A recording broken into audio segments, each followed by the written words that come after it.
What's going on, family? It's your girl Guruji Chastity, and today I want to talk about my latest existential crisis. Now, the reason why I say latest is because I want you to know these is frequent for me. You know what I'm saying? I definitely contemplate my place in life and the meaning of life quite often. I feel like that is pretty much the basis of the work that I do. I got curious about why this work like this, why this do like this, all that, and then it's like insight. And the latest one that I had, which also plays a part into me taking a break from social media, is that this idea of striving or achieving.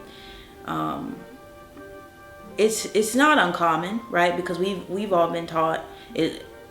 Shoot, I want to say the black community, but let me not speak for all black people, but in the community where I was, I was taught to, in the family, I would say, in the family that I grew up in, is that you go to school, you get a job.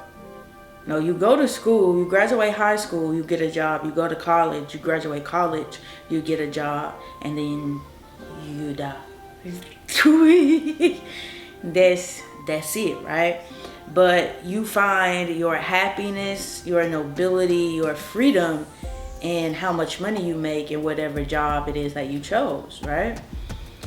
And so I've been striving and doing because I'm under the impression that my happiness, my sense of security is going to come once I get those things. So in my life, it was always projected onto me from my mother that, things would be better for me and life would be better for me if I had my own stuff, right? And I would try to express, but like, what's it to you if I have those things but I'm miserable? Like, then what? What am I going to do? And for them, it wasn't really about that. It was just kind of like being miserable, having these uncomfortable things is just part of it. It's not something that, can be dealt with. It just is what it is type vibe. And I personally don't believe in that. And so here's why, right? What I noticed is that everything that I genuinely moved towards, whether that was Guruji Chastity and building up an online presence, being in a relationship, moving to Florida, getting my own apartment, what else? Letting go of my car, trying to be more open and honest with my parents. Like, every single piece of movement that I ever did was because I wanted to feel this feeling, right? And when I really got down to the root of what this feeling was, what I wanted it to be, right? This story, it was this deep romanticized feeling, but essentially all it was just feeling worthy, right? I have these goals in my business because once I get them, I'll feel, right? And then this big description of what I would describe to be feeling, right, in this sense of achievement was just feeling like worthy, like I was worthy enough, like I mattered. Once I reach a certain goal, then my voice matters, then I'll be able to make an impact. I'll be able to do this, I'll be able to do that, right? But what I realized is that sense of worthiness per se that I'm describing is oneness, atonement, right? The reason why I go on these striving quests, or I have in the past, was because I felt separate. I felt separate from things. And so in order to get my worthiness back, right, I had to be one with that thing, with achievement, right? So to feel worthy, I had to be one with that goal. You see what I'm saying? Okay, you following me now, right? And so the same thing with relationships. To feel worthy, to feel trustworthy, to feel faithful, I had to be one with my partner. We had to be on the same page all the time, right?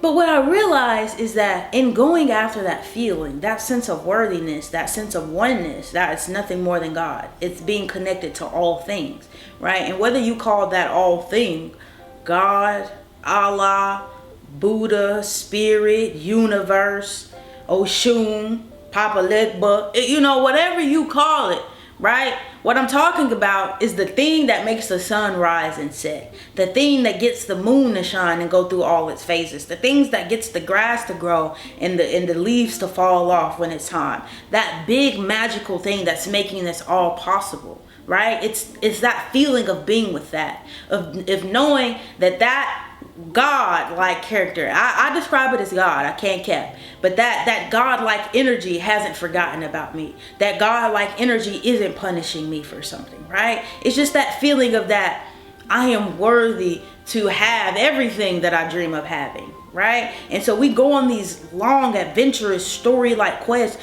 to prove that we are not separate from that God source energy. But the whole time, when you realize the grand scheme of things is that normally for me, like, so, okay, for instance, grand scheme of things, when I got this apartment in Florida, we ain't gonna cap, it still feels good, but it felt really, really good when I got it. But then there are still moments where I'm miserable as fuck in here. Like, once I got this goal, I didn't keep that sensation for long. You know what gives me the idea of keeping that sensation for long? Of just sitting and being in it and knowing that I'm already worthy.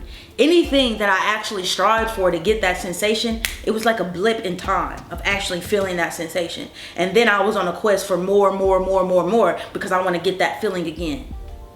It wasn't until somebody pointed this out to me, right? Because we all know that love and abundance generates from within us. But it's different when you know that in theory, when you know that in intellect, but to feel that in your body and watch that play out is a totally different story. And so I just kind of ceased all movement. And now I'm in a phase, I don't know what to do. I'll be honest. I don't know what to do. I don't know how creation wants to move through me, because for so long I've been striving from my mind because I thought that would get me the sensation. But you know what gives me the sensation more often than not is just allowing creation to move through me, and knowing that I'm an open channel of God and not trying to block the light through my own thought, right? By not trying to block the thought by having my own plans. I really struggled with the concept of order my steps, Lord. It was like, but no, I got steps, I got a plan. And it's like I was struggling, right? Because I'm trying to run my own play, but there's a bigger play at large here that is not going to leave out what I want. It's not going to leave out what I want. It's going to be sure to include exactly what I want. 1 second, my alarm going off. I am not necessarily caught up in being an individual. An individual has to strive. An individual has to go out and create something. I don't have to, because I know I'm not an individual. I'm a piece of a whole. And so, for instance, the way that I have had this broken down for me is that when we get caught up in being an I, this is what happens. You have these 3 parts of creation that make up everything. If you want to know how to bake a cake, you want to have your base ingredients. These are the base ingredients to make life, to make your reality. First, we have mind, consciousness, and thought. Okay, that's what we got. These are ingredients: mind, consciousness, and thought. Well, mind is the electricity, right? We just electricity, the current, the wiring, right? Consciousness is the TV box. Because, okay, I'm putting this in a metaphor of mind, consciousness, and thought, right? This is the ingredients. But we all watch TV, so we know how this play out, right? So we got the wiring, the electricity that when you plug this into the wall, now it's working, right? But before, it was just an inanimate object, right? Just inanimate object, right? So now we got the wiring. Then we got consciousness, which is the space, the box, the TV box, the space for the wiring. Okay, now we got space for the wiring. Last but not least, we got thought. We got the picture that goes up on the TV, the images that come up on the TV. When we get caught up in saying I, me, what I want, is saying that, oh, I only play comedy on my TV. Meanwhile, Source, the universe, has allowed you the capability to play every channel, but you sitting here saying, no, I only play comedy. Right? And so now we in the tug of war because there's so much that's trying to come through you. So many different pictures. But you get caught up in saying, oh no, I only play comedy. And it's like, whoa, wait a minute. What if I just allow all of it to play through me?